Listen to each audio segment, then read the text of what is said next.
የመጨረሻው ለባልና ለሚስት የሚሆን ነው። አንድ ነገር ተናግሬ አጠቃልላለሁ። ባልና ሚስት በተራክቦ ባልና ሚስት የሚፈጽሙት ተራክቦ ወይም ግንኙነት በጾም ጊዜ ብዙ ጊዜ ሲያጨቃጭቅ እሰማል። ጥያቄም ይጠይቃሉ። እና ባልና ሚስቶች አንዳንዴ አሁን ሚስቶች ኖረው ባሎች አይኖሩም። ትምህርቱ ሲሰጥ ባሎች ኖረው ደግሞ ሚስቶች አይኖሩም።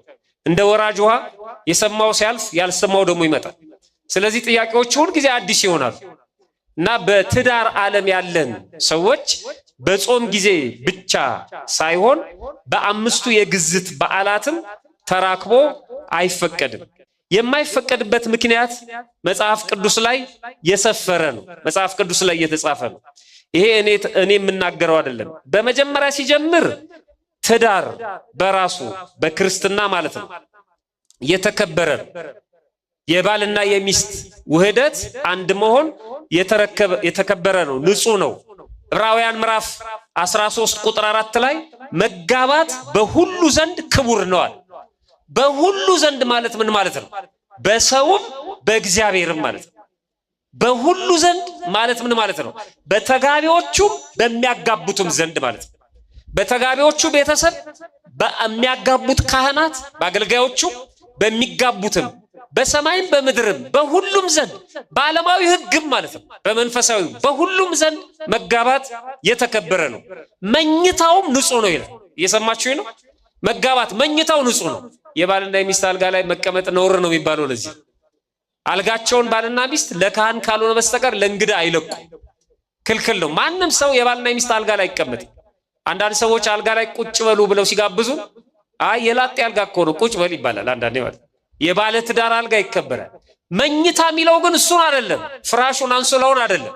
መኝታ የሚለው የሁለቱን ግንኙነት የሁለቱን ተራክቦ ነው።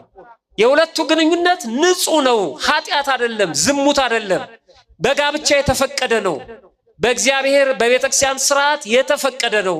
ስለዚህ ክልክል አይደለም ይላል። ግን የሚከለከልበት ጊዜ ደግሞ አለ።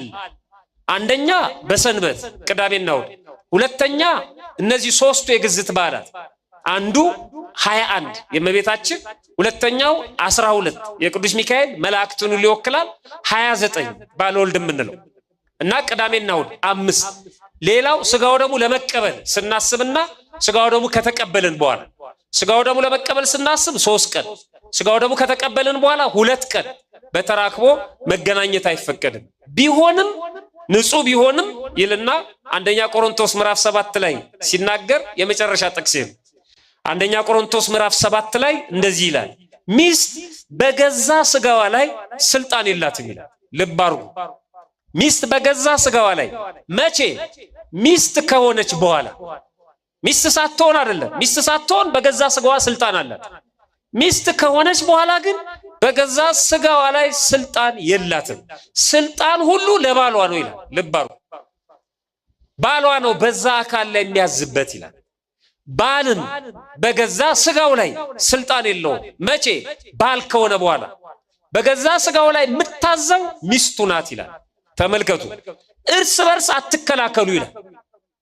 ባል ሚስትን፣ ሚስት ባልን መከላከል የለም ይላል። ይቀጥልና ለጸሎት ትተጉ ዘንድ ተስማምታችሁ ለጊዜው ካልሆነ በቀር ይላል። ለጸሎት ለመትጋት ሲታሰብ ግን ትከላከላላችሁ፣ መኝታ ትለያላችሁ። ለጸሎት መትጋት አንዱ የጾም ወቅት ነው፣ ሱባኤ ነው። ለጸሎት መትጋት ስጋው ደግሞ ከመቀበል በፊት፣ ለጸሎት መትጋት ስጋው ደግሞ ከተቀበልን በኋላ ወደ ቅዳሴው ስንመጣ ማለት ነው፣ ወደ ቤተ መቅደስ ስንገባ ለጸሎት ትተጉ ዘንድ ተስማምታችሁ፣ እሱንም ቢሆን ተስማምታችሁ ካልሆነ በቀር ለጊዜው ካልሆነ በቀር እርስ በርሳችሁ አትከላከሉ።